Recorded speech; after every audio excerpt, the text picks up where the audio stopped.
Shalom les amis, bonjour à tous et à toutes. Bezrat Hashem, voilà l'équipe du jour. On essaie de reprendre Bezrat Hashem le rythme, la rentrée de classe après Sukkot.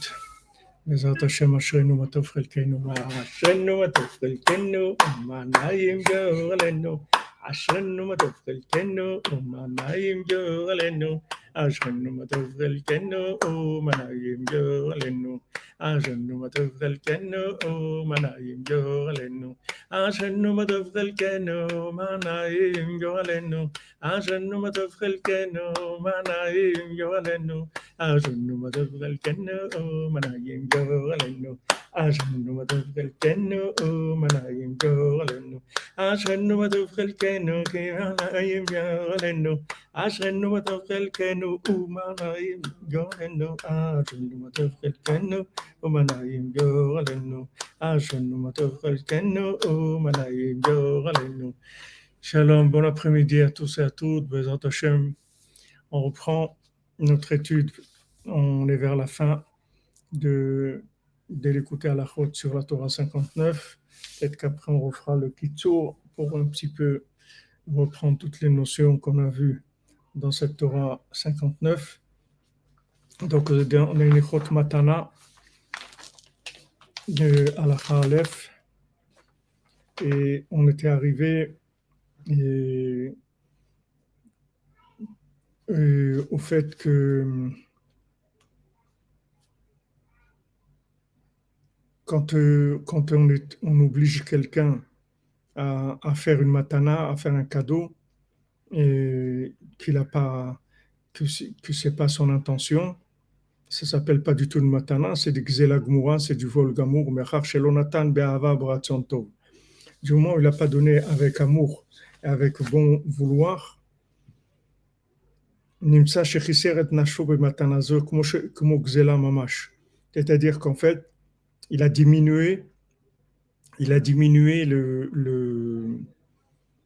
l'intensité de son âme comme du vol mamash. Parce que le nom de la personne ne grandit et ne se complète que par l'amour et l'inclusion, comme on a vu avant. Alors, Bezrat Hashem, on fait le cours pour Refoua Shlema de tous les malades. Bezrat Hashem pour Besançon, Israël Ben Fortuné, Dvorah Myriam, Bat Corinne Ayala. Et aujourd'hui, on avait fait pour l'élévation de l'âme.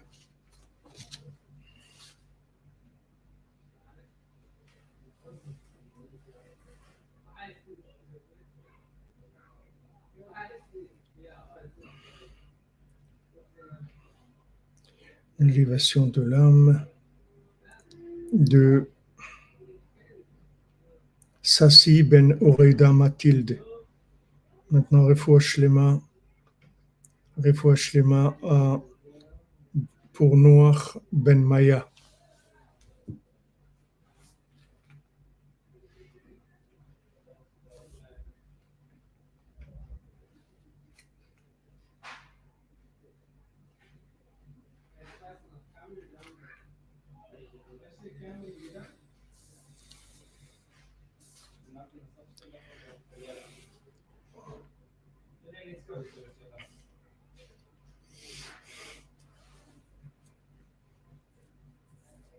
C'est extraordinaire parce qu'on avait vu cette notion-là la dernière fois. Et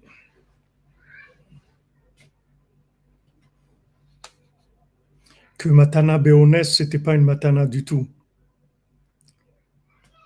C'est-à-dire que maintenant, quelqu'un qui donne de façon forcée, alors en fait, il n'a pas donné. Et ce qui est extraordinaire, c'est que l'acte, il est... bonjour à tous et à toutes. L'acte, c'est pas l'acte qui compte. C'est-à-dire que l'acte de donner, il va avoir la valeur de l'intention. C'est-à-dire si la personne qui a donné, elle a donné parce qu'elle voulait donner, alors ça c'est une chose. Mais si maintenant la personne, elle n'a pas donné de bon cœur, alors ça a l'effet contraire en fait. Il faut les mains pour Dana Bat Margalit, Bat Tamar. Alors, je n'ai pas compris dans le fois Shlema. Vous avez mis Dana, Bat Margalit, Bat Tamar. Il y a une petite erreur quand vous avez écrit là. Madame Torres. Si maintenant quelqu'un donne, mais béonnesse, c'est-à-dire qu'en fait, il ne voulait pas donner. Alors ça s'appelle pas donner en fait. Ça s'appelle donner, mais ça s'appelle de donner de son âme en fait. Il a diminué l'énergie de son âme parce qu'il ne voulait pas donner.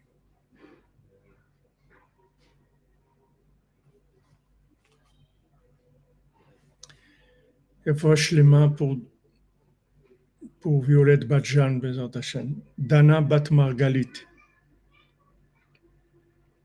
Il faut les mains. Est-ce que ça fonctionne bien chez vous là? Parce que je vois dans le compteur que ça bouge. C'est pas de. Enfin... Oui, ça fonctionne chez vous. Okay.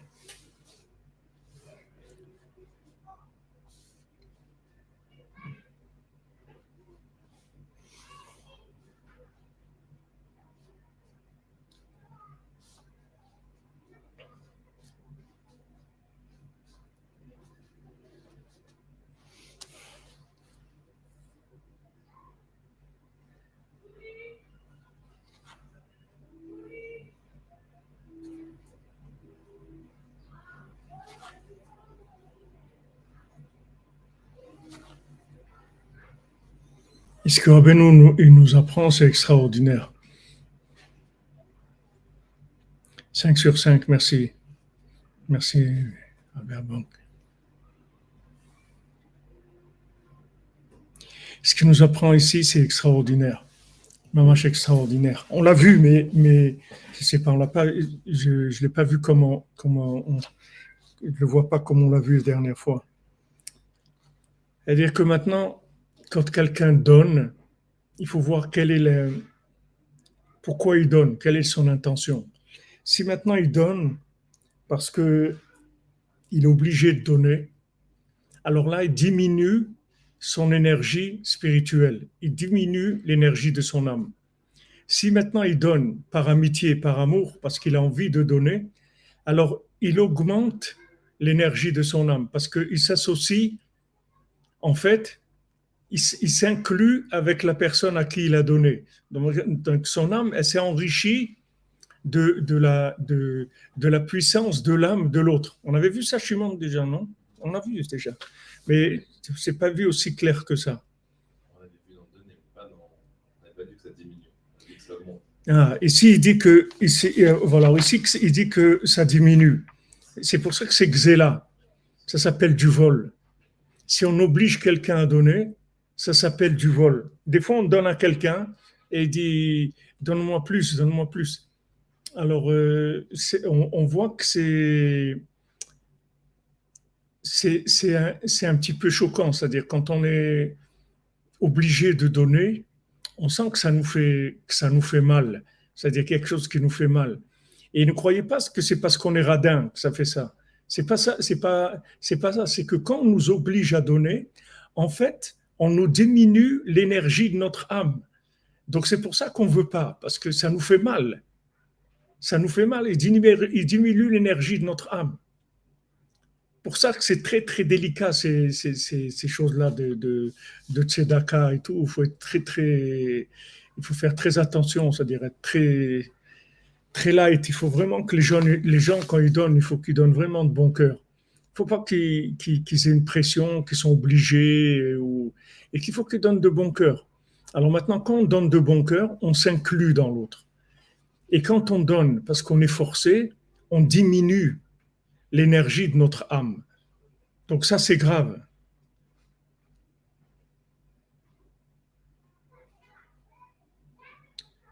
C'est le taux vibratoire. Et je ne sais pas ce que tu appelles taux vibratoire, Shmuel. Amen, amen, mon Esther. Tisku l'shanim rabot, neimot vetovot, Hashem.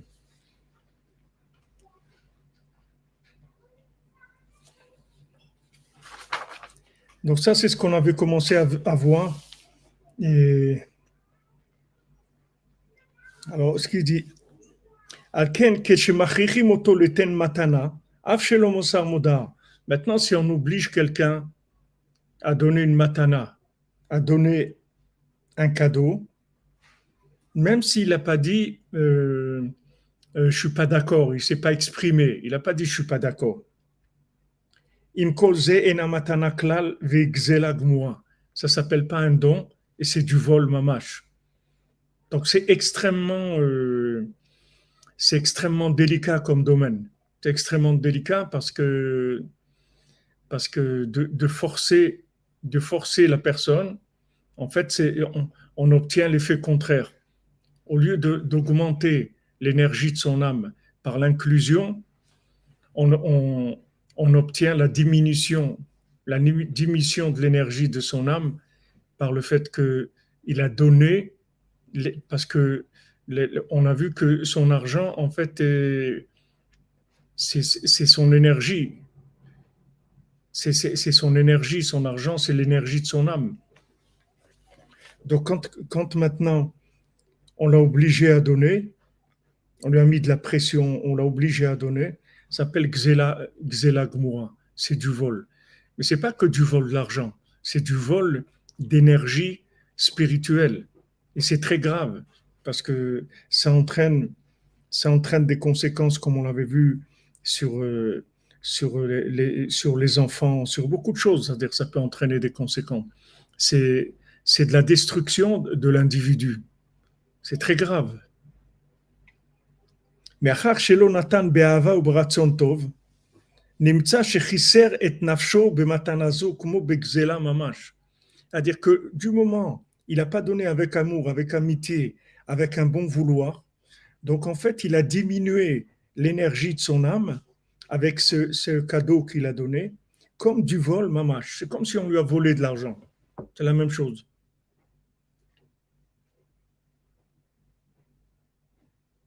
Qu'est-ce que c'est un intérêt vibratoire? Qu'est-ce que c'est chez moi un intérêt vibratoire? Vous êtes intérêt vibratoire 8%. Je ne sais pas ce que c'est. Si vous pouvez me dire ce que c'est intérêt vibratoire.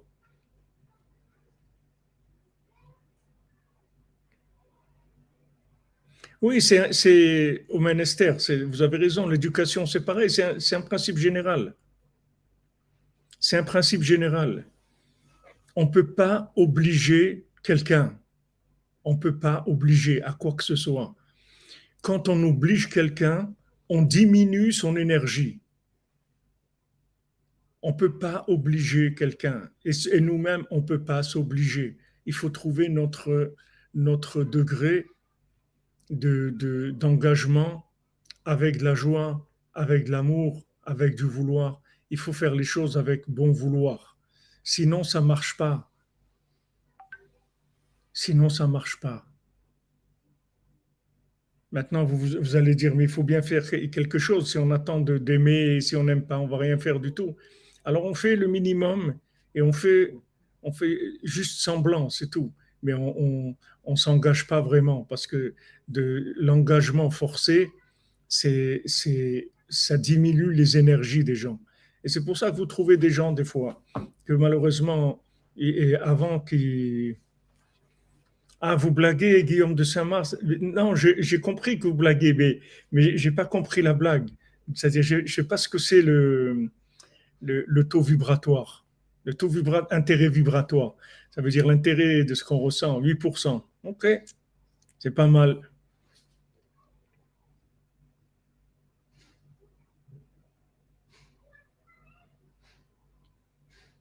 Oui, comme vous dites Albert Bank, Absalom, il voulait le cœur des faibles, qui n'avait pas foi dans David. Voilà, obliger, affliger, affaiblir la personne. Shalom, shalom. Betzalel ben Patricia Rachel, Shlema, Bezrat Hashem. L'écouter à la chôte, cinéma sound. Quelle est la différence entre l'écouter Moharan et l'écouter à la chôte? L'écouter à Moharan, c'est l'enseignement de Rabbeinu, et l'écouter à la chôte, c'est l'enseignement de Rabbi Nathan sur l'enseignement de Rabbeinu. Donc, dans le l'écouter à la chôte, il y a des halachot par rapport aux enseignements de Rabbeinu. Alors l'enseignement dans lequel on est depuis plusieurs mois, c'est l'enseignement 59 dans l'Écoutez Moharan. Et il y a plusieurs l'écouter à la fois sur cet enseignement 59. Et là, on est dans l'avant-dernier enseignement de Rabbi Nathan sur l'enseignement 59 et qui sont bien sûr des explications. Bonjour, Madame Messika, bonjour. Bonjour, Grand David 51, shalom, shalom.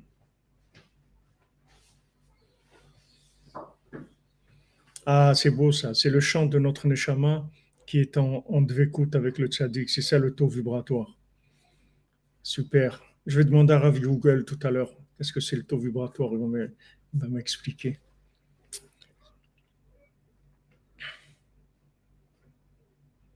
Il n'y a plus de l'écouter Moharan en vente en France. Marco, vous parlez de l'écouter Moharan en français?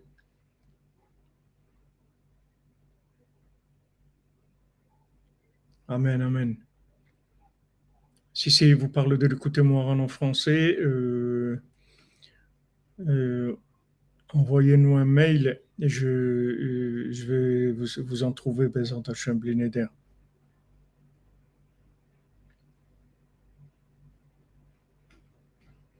S'il y a une prochaine édition imprimée, nous, on va imprimer en français bientôt la dernière partie du l'écouter Moharan.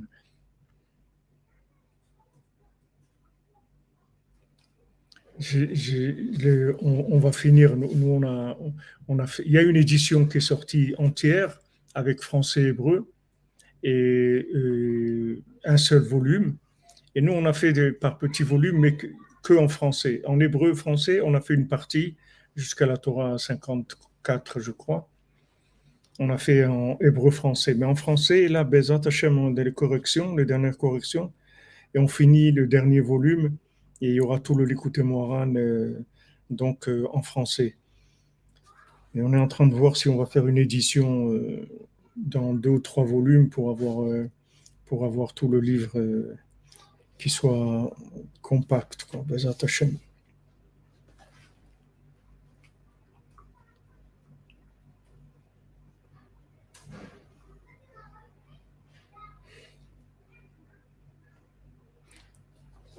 Oui, au Hachem, qu'on retrouve le cours de l'après-midi, comme vous dites, au Hachem, après toutes les péripéties, on se retrouve, au Hachem, Denissim. Alors, envoyez-nous, Marco, envoyez-moi un mail et je vais essayer de vous trouver. Je vais demander à l'éditeur où est-ce qu'il en a en France. Et sinon, comment on peut vous l'envoyer, à moins qu'il soit qu'il soit en rupture de stock, qu'il soit en train de réimprimer, je ne sais pas. En tout cas, envoyez un mail, on va s'en occuper. Donc, maintenant, quand la personne elle a donné, ou elle s'est donnée, mais elle s'est forcée, en fait, elle fait que diminuer son énergie. Elle fait que diminuer son énergie.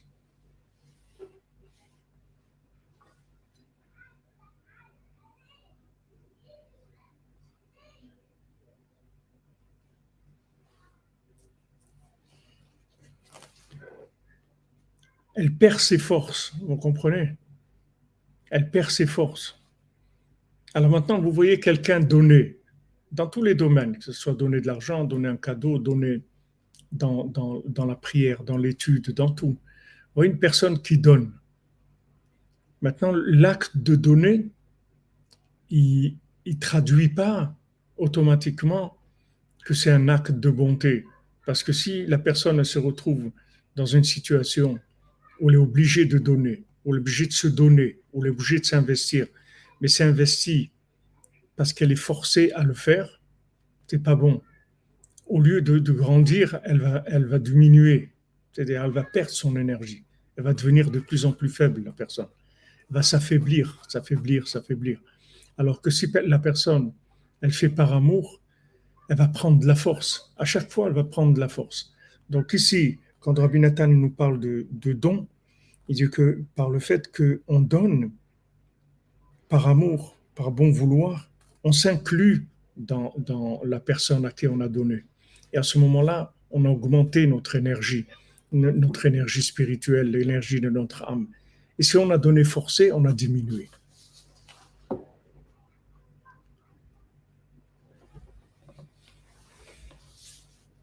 Amen, amen.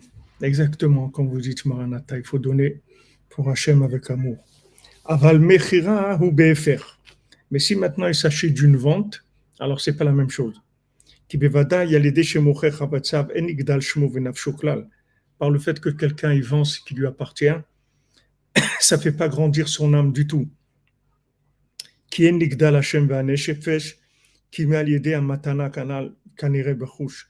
Parce qu'en fait, le nom de la personne et son âme, elle ne grandit que par le cadeau, comme on le voit. C'est pas parce que quelqu'un il a acheté il a quelque chose, il a vendu quelque chose, il a augmenté il a une plus grande renommée ou il a plus d'énergie spirituelle.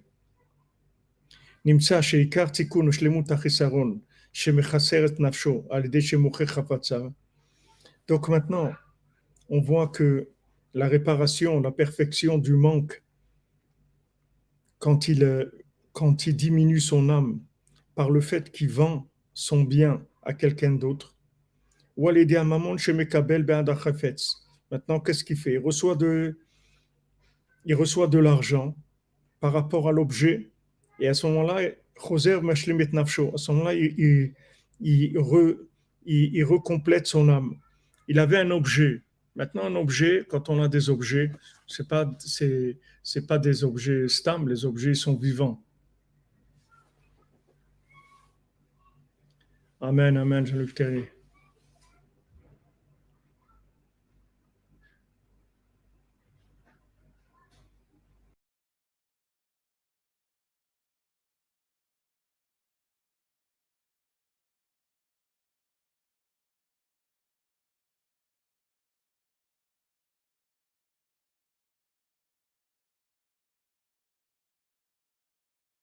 Sauter. Voilà.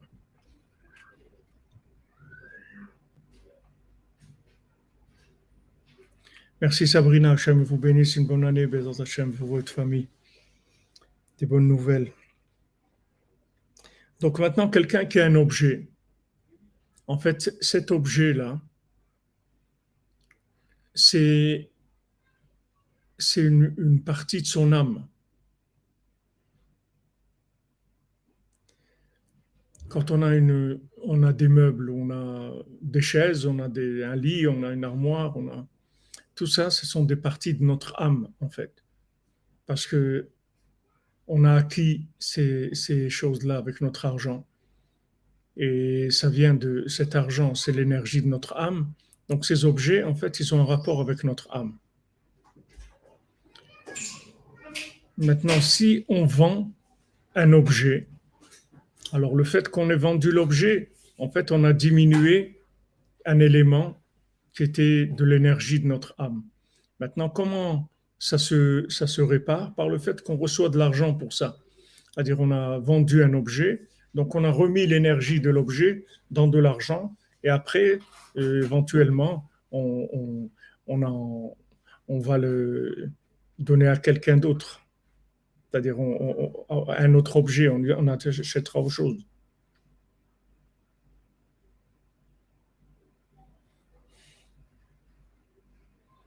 Oui, Madame Lévy, ce que vous dites qu'aujourd'hui, c'est plus facile de donner de l'argent à des objets que donner de son temps, ça dépend, ça dépend. On a vu dans le conte que dans les sept mendiants que le Ish de Chesed Vehemet, c'est-à-dire le grand homme qui allait récupérer les, les bontés qui étaient des vrais actes de bonté. Cet homme qui allait récupérer les vrais actes de bonté, c'est avec ça que crée le temps, en fait. Si vous souvenez, dans le conte, on a vu que le temps, il était créé justement par ces actes de bonté qui étaient sincères, qui étaient faits avec du cœur, avec du bon vouloir. Alors la personne, elle a fait un acte de bonté, et c'est avec ça que cet homme-là, il crée le temps, et et il donnait après au cœur et à la source, qui étaient justement loin l'un de l'autre, et que si jamais il cessait le rapport entre eux, alors le monde ne pourrait pas exister. Donc quelque part, si vous voulez, tout acte de bonté qui est sincère, c'est une création de temps. C'est-à-dire, en fait, c'est quand ils disent time is money, c'est-à-dire qu'ils disent le temps, c'est de l'argent. En fait, quand vous avez donné votre argent, vous avez donné aussi du temps, parce que pour avoir cet argent, vous avez aussi passé du temps.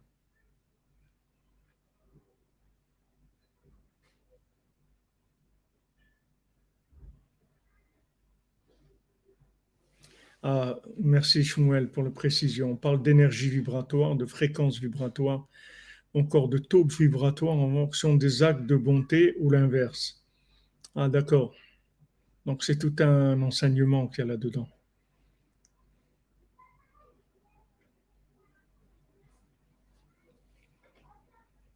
Valken amou abetonuzal, mocher be'ain ra mocher.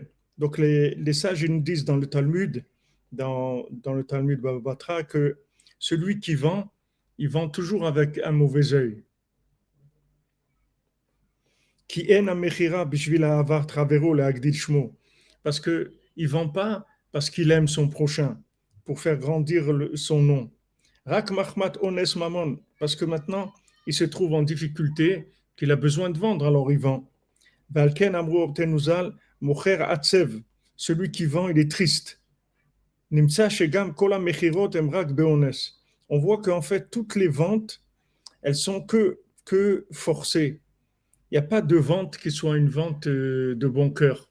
Il dit que toutes les ventes sont forcées. Nous, on pourrait imaginer que des fois, on vend quelque chose. Des fois, si on vend quelque chose parce qu'on veut s'en débarrasser et qu'on n'a plus besoin, ça veut dire qu'on n'a plus de lien avec elle, avec cet objet-là.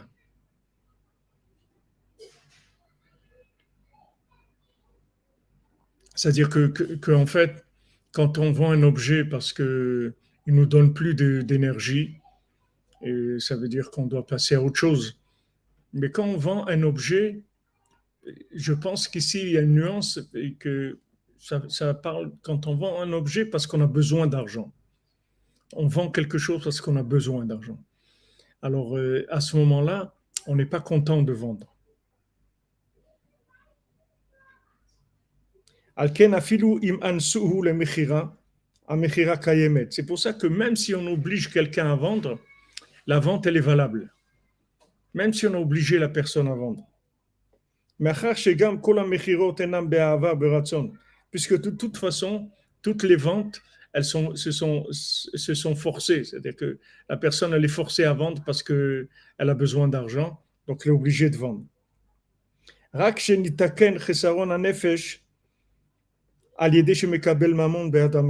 Mais le manque qu'il y a dans son âme ne sera pas ressenti parce que l'argent qu'il va recevoir pour la vente, ça va remplir le manque qu'il avait de cet objet-là, de cette chose.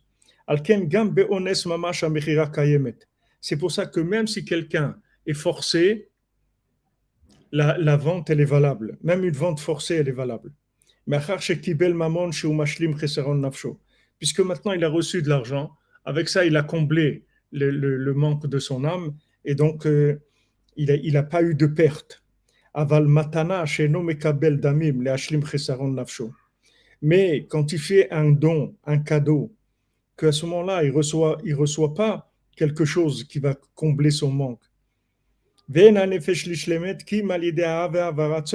maintenant, l'âme, elle ne va se compléter et se parfaire que par l'amour et le vouloir qu'il y a de ce don qu'il a fait ou de ce cadeau qu'il a fait. Donc c'est pour ça qu'un don qui a été fait de façon forcée, c'est du vol mamash. C'est-à-dire c'est du vol, c'est-à-dire qu'on a diminué l'énergie de l'âme de la personne. C'est ce qu'ils ont dit nos sages au sujet de celui qui vend. Maïtaama, pour quelle raison il est triste, celui qui vend. Mocher kibel dame, noten le kibel. Il dit pourquoi il est triste? Voilà, celui qui donne un cadeau, il reçoit rien. Et celui qui a vendu, il a reçu de l'argent. Pourquoi il est triste? Ki meachar she'anoten lo kibel damin, en hanefesh nishlemet mechesrona, ki malide haratzon ve'ahava kanal. Parce que maintenant, le fait que quelqu'un a donné,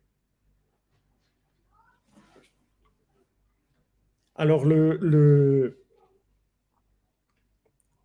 il a donné son argent, donc il a pas reçu de l'argent en retour. C'est-à-dire, il a donné son argent, il a donné son énergie. Donc maintenant, la seule chose qui peut combler ce qu'il a donné, c'est le ratson et la hava, c'est le vouloir et l'amour qui vient grâce au fait qu'il a donné. Valken afilu gilui da'at shena matana beratson tov mevatel matana. C'est pour ça que la moindre allusion, c'est-à-dire la moindre manifestation de la personne qui montre qu'il n'a pas fait ce cadeau de bon cœur, ça annule le cadeau complètement. C'est-à-dire le cadeau, c'est plus un cadeau, il faut le rendre. Parce que là, on a diminué l'énergie de la personne. Mais eprinat matanat bari ou keshemeshayer. C'est pour ça que quand quelqu'un est en bonne santé et qui fait un don, alors il faut que il y ait une évaluation de ce qu'il a donné. Maintenant, si quelqu'un il n'a pas fait il n'a pas donné de façon consciente, c'est-à-dire où il a écrit la valeur de la chose, etc. Ça s'appelle matanaf shrivmera, c'est-à-dire c'est la matana, un cadeau d'un agonisant.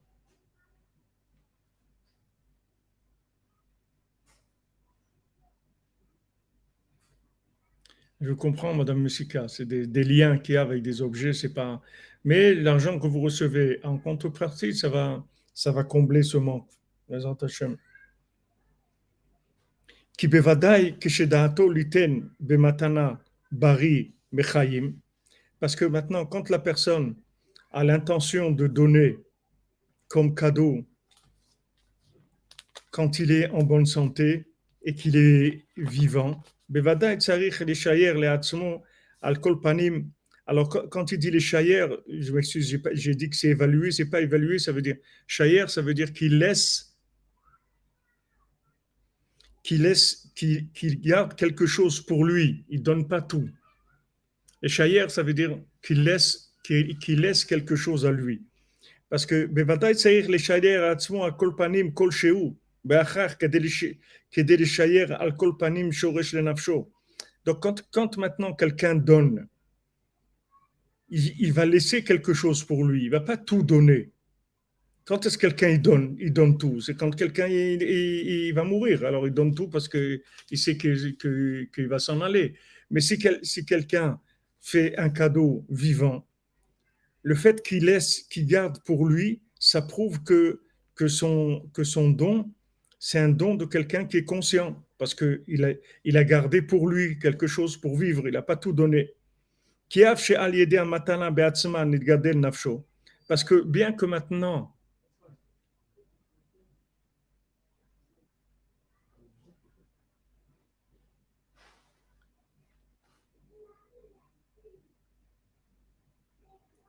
exactement, Chouel.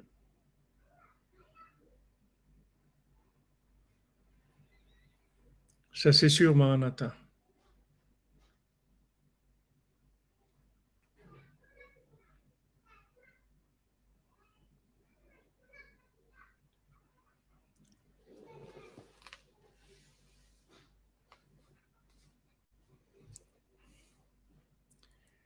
Donc, qu'est-ce qui prouve que son cadeau est conscient? C'est quand il garde quelque chose pour lui, quand il donne pas tout. Mais s'il donne tout, ça veut dire qu'il est mourant.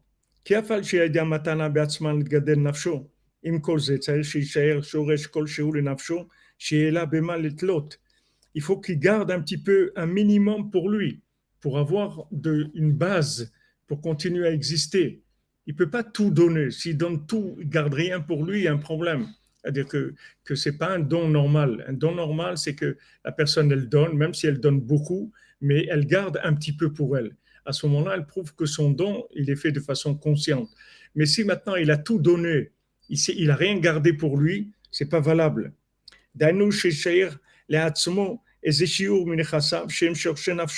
Il faut qu'il laisse un petit peu de ses biens qui sont la racine de son âme.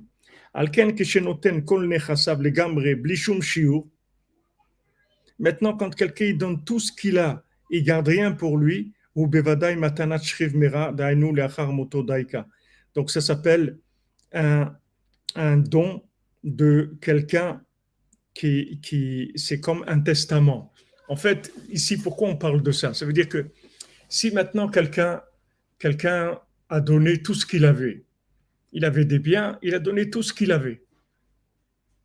Et après, il y a des discussions dans la famille.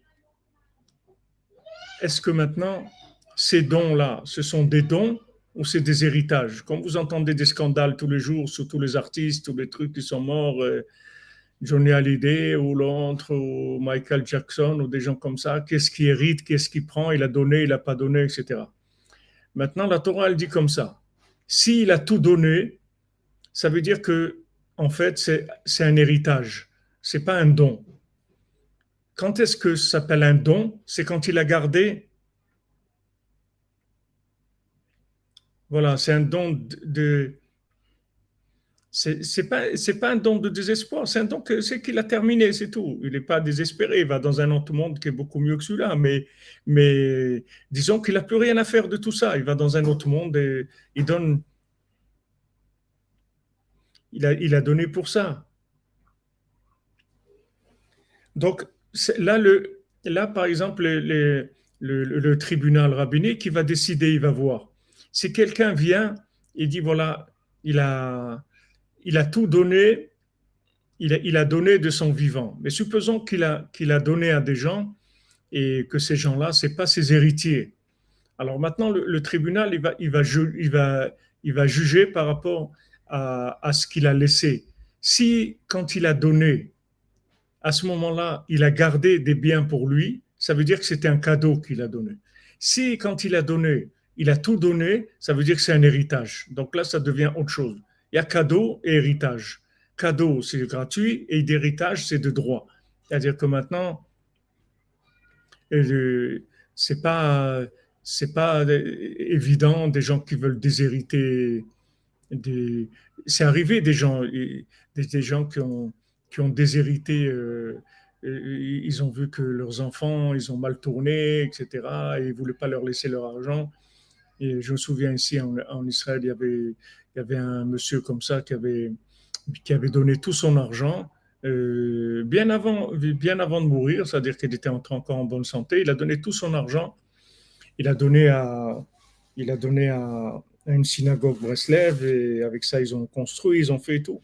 Après, quand il est décédé, les enfants, ils étaient un petit peu en colère parce que, bien sûr, il a pas annoncé ça de façon publique, donc il ne savait pas. Mais en fait, il avait donné tout son argent à des institutions Breslev quand il était encore en bonne santé. Et donc, c'était un don, puisqu'il a gardé pour lui sa maison, etc.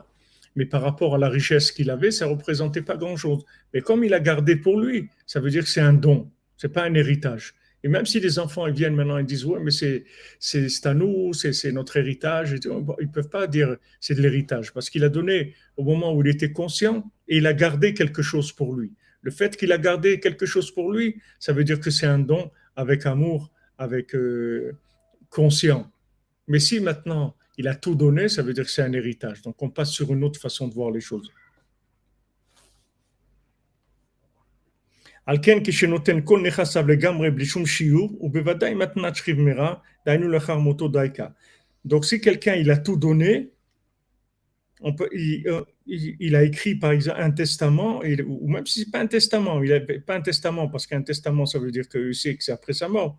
Mais si quelqu'un écrit il a écrit un document où il dit voilà je donne tout ce que j'ai etc à telle personne de son vivant, s'il a rien gardé pour lui, ça s'appelle un testament, ça s'appelle pas un don. Qui bevadaï lo yamit atzmo bechaim liten kol nechasav legamre. Parce que c'est sûr que quelqu'un ne va pas se tuer de son vivant à donner tout ce qu'il a. Donc c'est sûr que quand il a donné ça, son intention, c'était, c'était un héritage.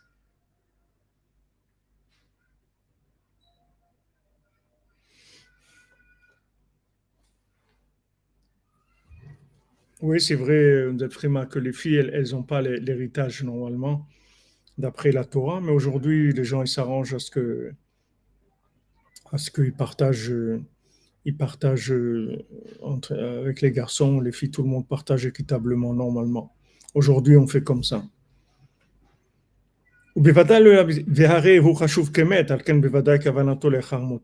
Maintenant, si quelqu'un il donne tout ce qu'il a, ça veut dire que maintenant il est considéré comme un mort, puisqu'il n'a plus rien, il a tout donné.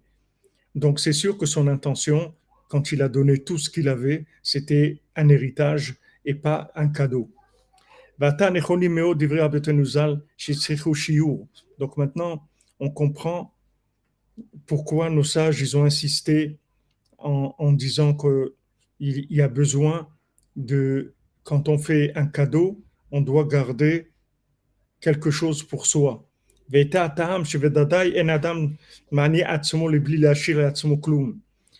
la raison que nos sages y donnent, ils disent que c'est sûr qu'une personne, elle ne s'appauvrit pas d'elle-même, c'est-à-dire elle ne se rend pas elle-même vide de toute chose. C'est sûr que quelqu'un ne va pas ne rien garder pour lui.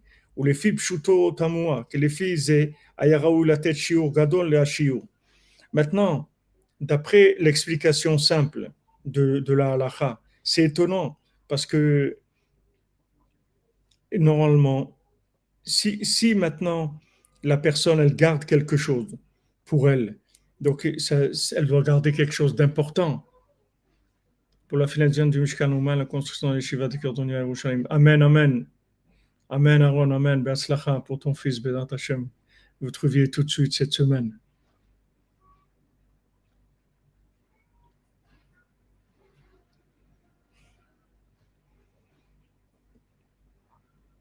Donc, d'après l'explication simple, normalement, la personne devrait garder des choses importantes, puisque elle est vivante, elle a besoin de vivre, elle a besoin de sa maison, elle a besoin d'argent, etc. Donc, elle doit garder quelque chose d'important.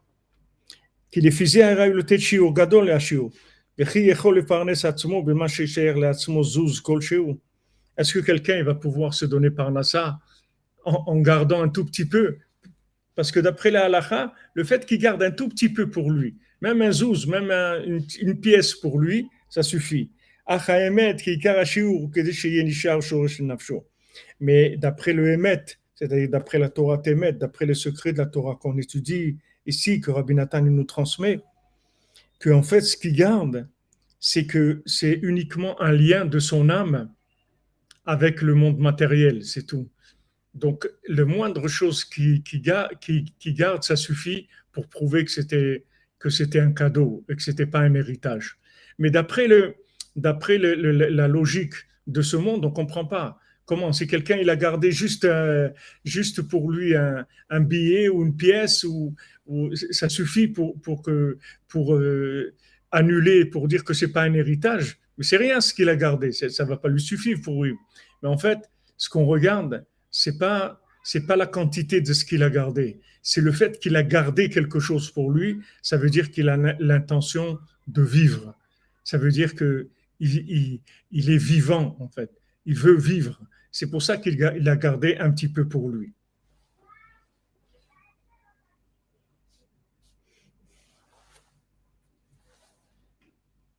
Et ça aussi, on peut le dire aussi dans la Vodat Hashem, c'est la même chose. C'est-à-dire que si quelqu'un il garde un petit peu pour lui. C'est-à-dire que il garde des activités, des choses qui lui font plaisir, qu'il aime bien faire. C'est-à-dire il se fait un petit peu plaisir à lui-même dans ce qu'il aime. Alors ça veut dire que sa Avodat Hashem, c'est une Avodat Hashem qui est en bonne santé, c'est-à-dire que c'est quelqu'un qui le fait de façon vivante. Mais si quelqu'un il donne tout, c'est-à-dire il fait que se forcer dans tout, il garde rien pour lui, ça veut dire que c'est de l'héritage, c'est la mort, c'est pas quelque chose de vivant. Quelque chose de vivant, il faut que la personne les garde un petit peu pour elle, c'est-à-dire qu'elle ait un certain plaisir dans ce qu'elle fait dans sa vie, qu'elle soit contente, que ça lui donne une satisfaction, etc. Mais si elle ne prend pas le temps de vivre pour elle-même, qu'il n'y a aucune vie, c'est que donner tout, ça veut dire que c'est c'est quelqu'un qui est mort, c'est pas quelqu'un qui est vivant. Même bien sûr, il y a des tzadikim, ils sont tout donnés et tout, mais c'est un autre niveau complètement. Mais à notre niveau à nous, il faut qu'on garde quelque chose pour nous. C'est-à-dire qu'il faut qu'on ait quelque chose de personnel, quelque chose un intérêt intime, un plaisir intime dans notre Avodat Hashem. C'est très important parce que c'est ça qui prouve que c'est un cadeau. C'est-à-dire que c'est ça qui prouve notre sincérité. Voilà, chaque chose bémida, c'est-à-dire chaque chose de façon mesurée, ça prouve justement le véritable engagement de la personne. Maintenant, vous pourrez vous tromper. Vous croyez que quelqu'un qui donne tout, en fait, c'est extraordinaire, mais pas du tout. C'est-à-dire quelqu'un qui donne tout, en fait, c'est du suicide, c'est du testament. C'est pas quelque chose de vivant.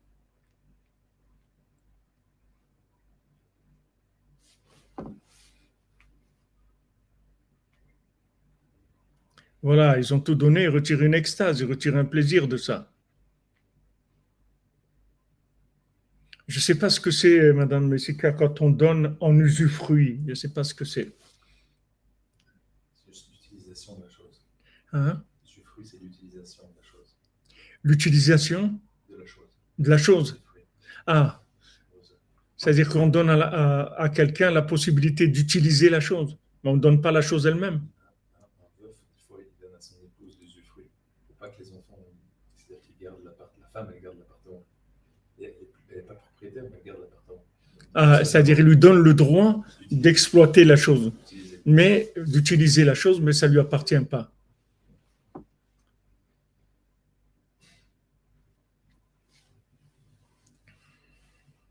Alors attendez, laissez-moi réfléchir qu'est-ce que c'est l'usufruit? Comment ça rentre ici l'usufruit? C'est-à-dire que maintenant, on donnerait à quelqu'un la possibilité d'utiliser la chose, mais pas l'appartenant. Ah ben, il y a pas on n'a pas donné, puisqu'on a donné que l'usufruit. Donc, on n'a pas donné la chose. La personne reste propriétaire. Le bien lui appartient. Seulement, elle a donné à quelqu'un la possibilité, elle a dit, ah, tu peux vivre dans cet endroit-là. Il y a des gens qui font ça des fois en Israël. Il y a des gens pauvres, par exemple. Ils leur achètent une maison. Mais en fait, ils ne leur achètent pas la maison. Ils achètent eux la maison. La maison leur appartient. Et ils donnent à la personne le droit de vivre dans la maison jusqu'à leur mort. Il dit, voilà, tant que tu as besoin, tu es vivant, tu peux vivre dedans. Mais après, ça revient ou à la personne, aux héritiers, etc. Donc ça ne s'appelle pas donner.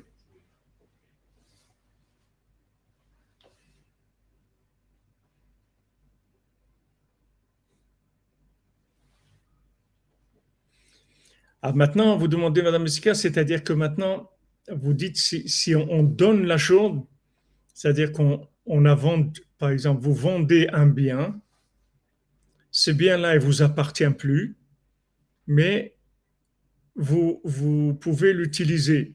Vous pouvez utiliser le bien, mais le bien ne vous appartient plus.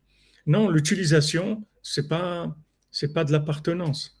L'utilisation, c'est un plus, c'est tout, mais ça pas l'appartenance. Quand vous avez vendu, vous avez vendu. Maintenant, peu importe que dans le contrat de vente, on vous a dit, bon, mais vous pouvez habiter jusqu'à 120 ans dans cette maison ou pas, ou 6 mois, ou un an. Du moment où vous avez fait la transaction de vendre la chose, elle s'est détachée de votre âme, elle ne vous appartient plus. vous avez eu l'argent, ou si maintenant on vous donne l'usufruit, c'est-à-dire au lieu de vous payer, on dit voilà, on ne vous donne pas d'argent, mais vous pouvez vivre dans cet endroit-là jusqu'à 120 ans et on ne vous donne pas d'argent, on vous donne le droit de résider dans cet endroit-là. C'est la même chose parce que ça a une valeur. Ça a une valeur. L'usufruit, c'est-à-dire ça a une valeur. Du moment où vous restez, au lieu de payer un loyer, vous ne payez pas de loyer. Donc ça a une valeur. C'est...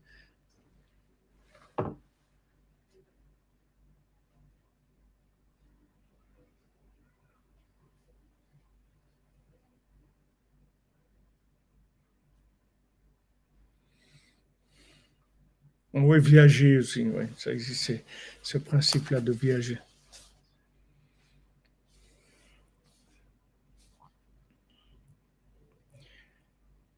Donc, vous voyez, la chokhma, si vous voulez, comment la halakha, elle arrive à trancher des choses sans que les gens ils sachent exactement d'où ça vient. Exactement, comme tu dis, Alchimia, on utilise notre corps, mais il ne nous appartient pas.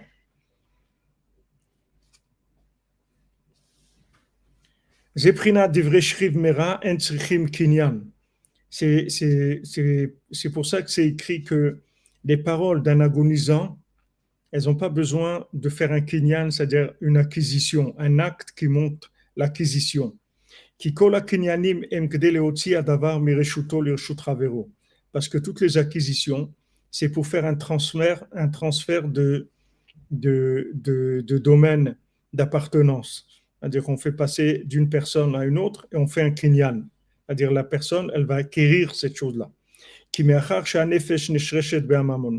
Puisque l'âme a sa racine dans l'argent,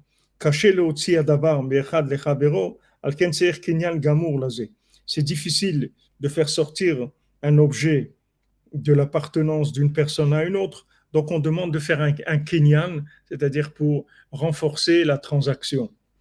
Dainu kinyan soudar ou kayotse, c'est-à-dire faire un kinyan avec un foulard ou quelque chose, c'est-à-dire on lève un foulard, on dit voilà, j'ai acquis cette chose-là devant des témoins, etc. C'est-à-dire on confirme l'échange.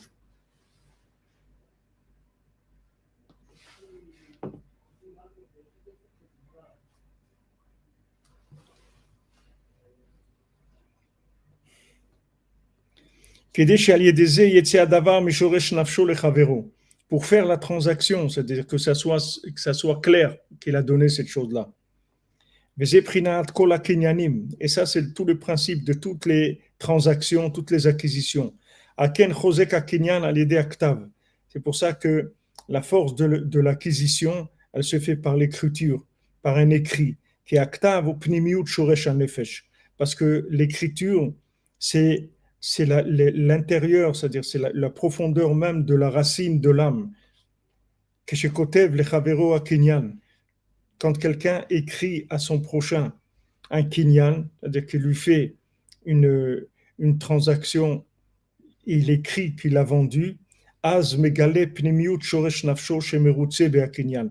moment-là, il révèle la profondeur de son âme, avec la profondeur de son âme, qu'il veut que cette chose-là, elle appartienne à son prochain. À ce moment-là, la chose, elle sort complètement de la racine de son âme. C'est pour ça que le kinyan, c'est-à-dire l'acquisition, l'acte d'acquisition, il va être valable de façon beaucoup plus importante par l'écriture. Comme on a vu plus haut quand on a parlé des prêts. Nous, on ne l'a pas vu parce que ça parle d'une autre halakha, d'une autre Torah. Maintenant, c'est pour ça que l'agonisant, que le don qu'il fait, c'est après sa mort, que à ce moment-là, l'âme s'en va et elle se sépare de la richesse, comme c'est écrit dans les psaumes, parce que dans sa mort, il prendra pas tout, c'est-à-dire il prendra rien du tout. C'est-à-dire une fois que la personne est décédée, elle n'emporte rien d'argent, de biens de ce monde. Uma chefetso bebeto acharav. Et qu'est-ce qu'il a besoin de maison après lui? Dainu shelo nishar lo shum chefetz veratzon shu bchinat nefesh. C'est-à-dire il a pas du tout d'envie de quoi que ce soit, de garder quoi que ce soit, puisqu'il s'en va. Bebeto acharav, de sa maison après lui. Il veut rien garder, qu'est-ce qu'il va garder? Dehainu bebeto urshuto shem nechassim va'ashirut shelo. Il veut rien garder de sa maison, de sa richesse, puisqu'il quitte ce monde. C'est pour ça que juste avec la parole, ça suffit pour faire acquérir à quelqu'un d'autre un cadeau, un don de quelqu'un qui agonise. Parce que ça, c'est quelque chose qui va passer facilement dans le domaine de son prochain, puisque maintenant, lui, s'en va. Donc, comme il quitte ce monde, donc il n'y a pas besoin de faire des contrats avec des avocats, des trucs et tout, de faire attention, puisque maintenant, il s'en va. De toute façon, il laisse tout. Donc, le fait qu'il a dit juste, voilà, je te donne ça, ça suffit. On n'a pas besoin de documents. Puisque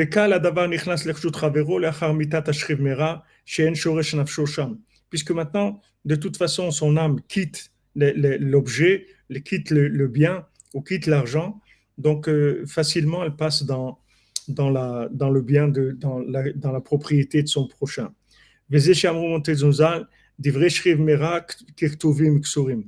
ça qu'ils ont dit, nos sages dans le Talmud, que les paroles d'un agonisant, c'est comme si elles étaient écrites et transmises. C'est comme si elles étaient écrites vraiment. Parce que pourquoi on a dit d'écrire? C'est pour vraiment finaliser la transaction, c'est-à-dire montrer qu'on est vraiment d'accord de faire passer cet objet, ce bien-là, dans la propriété de l'autre. Mais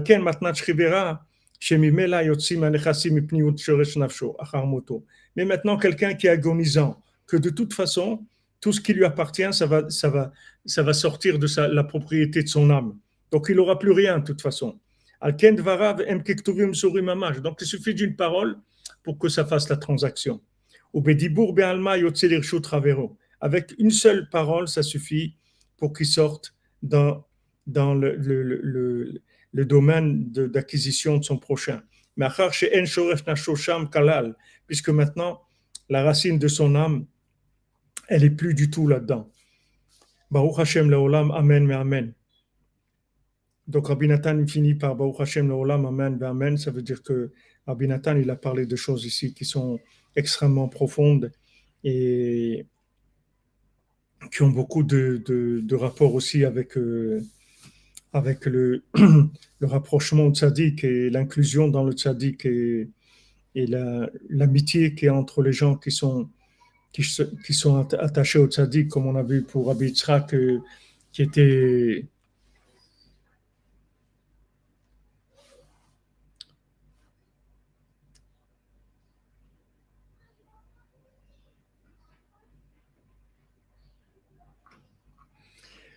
Rabbi Yitzhak était l'élève de Rabbi Shimon Bar Yochai, quand il avait rêvé qu'il allait mourir et il était venu voir Rabbi Shimon, et Rabbi Shimon lui a dit pourquoi tu fais la tête, qu'est-ce qu'il y a? Il dit j'ai rêvé que je vais mourir, etc.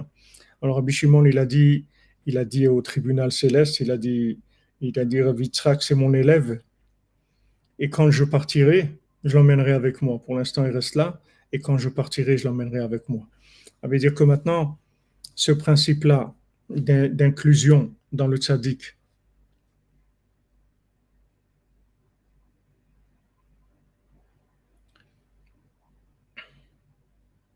Stéphane Seff, s'il y a une autre vie après la mort, heureusement. Sinon, même celle-là, c'est pas la peine de la faire. Si c'est pas pour l'autre, qu'est-ce qu'elle a cette vie-là où on est? C'est une grande poubelle. Qu'est-ce qu'on a à faire ici? C'est parce qu'il y a une autre vie, c'est pour ça. Donc ça, c'est important de savoir que maintenant, l'attachement au tzaddik, justement par le fait qu'il y ait qu'on a des amis, qu'on a des gens qu'on aime et qui nous aiment, vraiment, ça aussi, ça s'appelle shi'er le'atzmo, c'est-à-dire qu'il garde un petit peu pour lui. C'est-à-dire il n'a pas que un rapport qu'un rapport spirituel avec le tzaddik dans un niveau de mouna virtuel qui est, qui est entièrement un rapport de l'autre monde. Il a un rapport aussi avec le tzaddik dans quelque chose de concret dans ce monde-là. C'est-à-dire qu'il a des endroits du tzaddik où des amis qui sont attachés au tzaddik, etc. Il y a quelque chose de concret dans ce monde. Ça prouve qu'il est sincère parce qu'il cherche aussi dans ce monde des traces de la présence du tzaddik dans le monde matériel. Ça s'appelle qu'il a gardé quelque chose pour lui. C'est-à-dire qu'il n'a pas tout donné. Mais si quelqu'un il est attaché au tzaddik pour l'autre monde, et dans ce monde-là, il n'est pas, dans le concret, il n'est pas dans la fréquentation des manifestations matérielles ou sociales du tzaddik, alors ça ne veut pas dire qu'il est engagé du tout. Parce que l'engagement, il va se voir dans le concret, dans ce monde, là où il vit, dans sa façon matérielle d'exister. Que dans sa façon matérielle d'exister, alors il est attaché au tzaddik. Dans ce qui peut être attaché au tzaddik, dans le social, dans le matériel, dans l'échange, etc. Il ne peut pas garder le tzaddik que pour l'autre monde.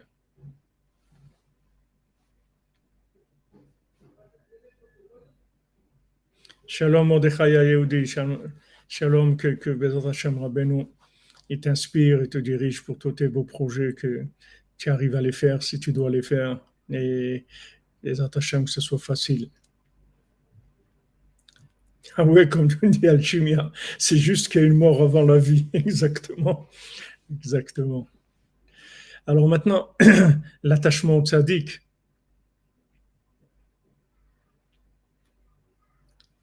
Razak et Jean-Luc pour le tam.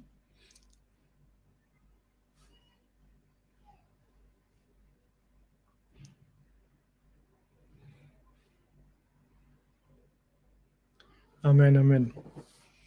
Vous comprenez? Je veux dire que on doit garder, on peut pas être que dans le spirituel. On peut pas avoir un rapport que spirituel.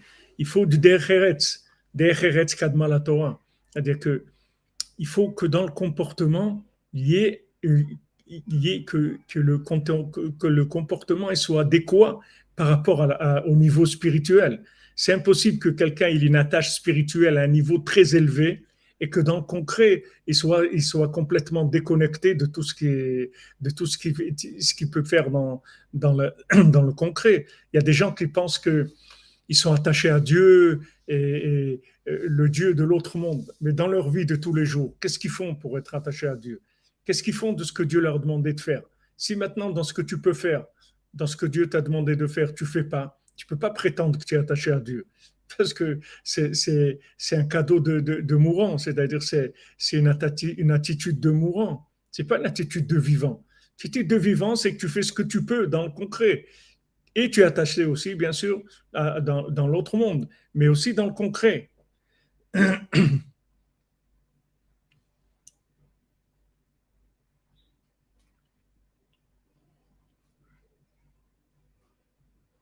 On peut pas dire, quelqu'un ne peut pas dire ouais, moi je t'aime de tout mon cœur, moi je veux tout pour toi. Ah non, alors qu'est-ce que tu as fait? Il faut qu'il y ait quelque chose. C'est pas, on peut pas, il faut, dans la matière, il faut une manifestation. Il faut qu'une manifestation lunaire des choses. On ne peut pas être que dans le. Même si quelqu'un qui croit en Dieu, mais croire en Dieu, ça veut dire que dans le concret, on fait quelque chose qui est en accord avec ce que Dieu il attend de nous. Sinon, ça ne s'appelle pas croire en Dieu. C'est pas vrai. Il se trompe. C'est pas vrai. Il ne croit pas en Dieu du tout.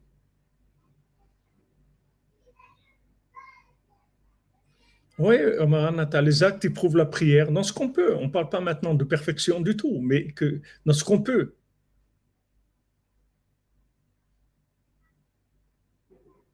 Bien sûr qu'on peut changer. Bien sûr, on est là que pour ça, que pour changer, sinon on ne serait pas venu dans ce monde. Si on vient dans ce monde pour rester comme on n'a rien à faire ici. Toute la raison pour laquelle on est venu dans ce monde, c'est parce qu'on peut changer.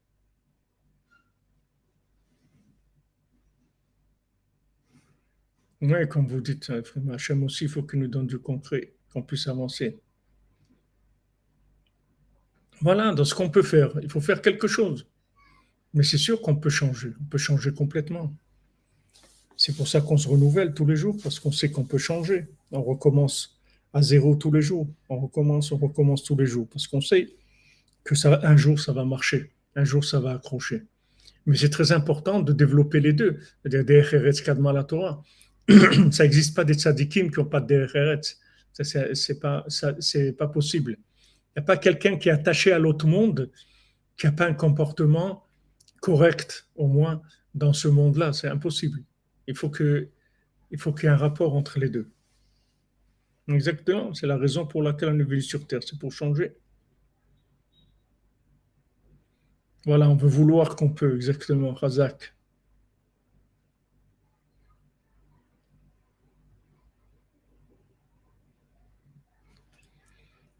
Voilà, les amis, Razak, merci beaucoup pour votre présence, pour la reprise des cours de l'après-midi. On avance, Bezrat Hashem, on se retrouve à 4 heures pour les 7 mendiants. Bezrat Hashem, on va parler de David Ameller, d'après ce que j'ai vu, Rabbi Nathan, il va nous parler de David Ameller, Bezrat Hashem.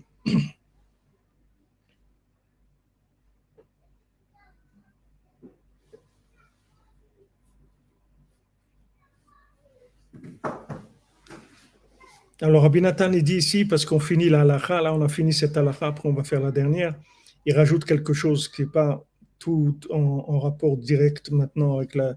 Il dit qu'il parle au sujet des guérim chez Moïl Netinat Tzedaka, que pour les guérim, tous les gens qui veulent faire tchouva, les guérim, alors ça va les aider le fait qu'ils donnent de la tzedaka. Chez Edeze Kone Ohavim Reim, en fait, quand ils donnent de la tzedaka, il acquiert des amis, il s'acquiert une appartenance. C'est extraordinaire, il fait une acquisition d'appartenance au monde des tzadikim, au monde des gens qui sont sincères, aux tzadik, etc. Comme on a vu le boulanger que après sa mort, il est venu chez Rabbeinu pour qu'il lui répare son âme, comme tout le monde, comme Rabbeinu a dit, tout le monde entier va venir chez moi après. Et Rabbeinu lui a dit, mais je ne te connais pas, pourquoi tu viens chez moi? Il a dit, mais moi, je donnais à vos élèves, je leur donnais le pain ou je leur vendais pas cher le pain qui me restait pour, de Shabbat que je n'avais pas vendu. Je leur donnais le Motzei Shabbat pour qu'ils fassent le repas de David Ameller. Rabbi nous dit, ah, tu as aidé mes hommes, alors moi aussi je vais te réparer. C'est-à-dire qu'en fait, la tchouva, ou la guéroute ou la tchouva, ça aide de donner la tzedaka parce qu'on acquiert des amis, c'est-à-dire on se fait des amis, on s'inclut dans des gens qui sont à l'intérieur. Donc, quand on donne au tzaddik, en fait, après, il est obligé de s'occuper de nous parce qu'en fait, on lui a donné. C'est pour ça que le tzaddik, il va choisir les gens qui vont lui donner. Parce que du moment où il a donné au tzaddik, ça y est, le tzaddik, il est obligé de lui donner. Parce que ça y est, il fait partie du Mishkan du tzaddik, il fait partie de ce que le tzaddik il a construit. Donc le tzaddik, il est obligé de s'occuper de lui. Donc le tzaddik, il va bien vérifier avant de recevoir de quelqu'un et s'arrangera, s'il ne veut pas donner à quelqu'un, il s'arrangera de ne pas recevoir de lui. Donc là-bas, Rabbeinu dit que Aliédé Tzedaka connaît Havim Vereim, on s'acquiert des gens, des amis et des gens qui nous aiment. Et des Nasim Gerim. Avec ça, on devient des Gerim. Avec la Tzedaka, on peut se convertir, c'est-à-dire on peut changer complètement. Parce qu'on s'inclut dans le tzaddik à qui on a donné la tzedaka. Mais c'est au prinat matala gamken kanal. C'est le malatay shirou que de l'agdil la nefesh Hashem na asot gerim comme katuv sham. Donc toute la richesse aussi de quelqu'un, c'est pour faire grandir le nom et pour faire des guérim, c'est-à-dire que les gens ils soient attirés. Parce que plus le nom du tzaddik augmente, est grand, plus il a une renommée, plus des gens ils vont vouloir s'inclure en lui parce qu'il va être grand. Il va être grand. Comme quand vous prenez les Abdil, des gens qui admirent des admirateurs d'artistes ou de chanteurs ou de musiciens, ils veulent c'est des idoles à eux, ils veulent s'inclure dans ces idoles-là. Ça vient de ce principe-là, c'est-à-dire que maintenant, le fait que le nom du tzaddik grandit, ça donne aux gens de s'inclure ça donne envie aux gens de s'inclure dans le tzaddik. Et à ce moment-là, tout ce qu'on va donner au tzaddik, on va acquérir de lui un droit qui va s'occuper de nous. Parce qu'on a donné, du moment où on a donné, on a créé une obligation pour le tzaddik de s'occuper de nous. Donc le tzaddik, il vérifie bien des gens de qui il reçoit, puisqu'il sera obligé après de s'occuper d'eux. Donc, la richesse, ça permet aussi de faire des guérims, c'est-à-dire la grandeur du nom du tzaddik, ça permet aussi aux gens de vouloir s'inclure en lui, puisque quand ils voient un tzaddik qui a un nom qui est très grand, c'est qu'il a une grande renommée, c'est-à-dire que maintenant, il a une puissance de l'âme qui se manifeste, qui est très grande, ça donne envie aux gens de s'inclure en lui. Bezat Hashem.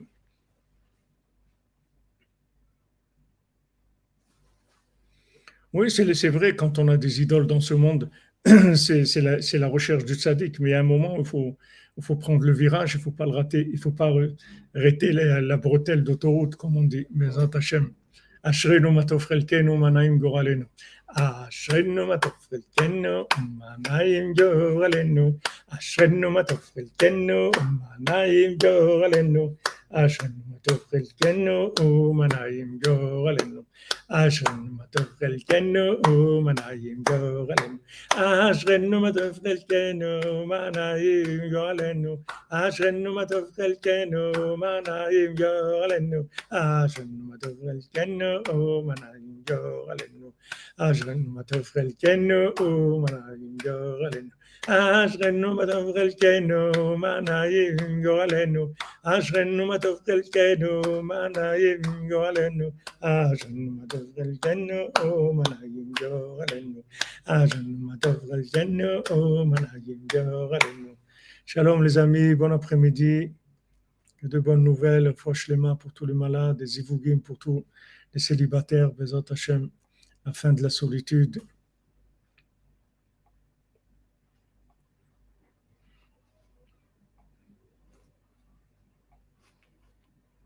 Portez-vous bien.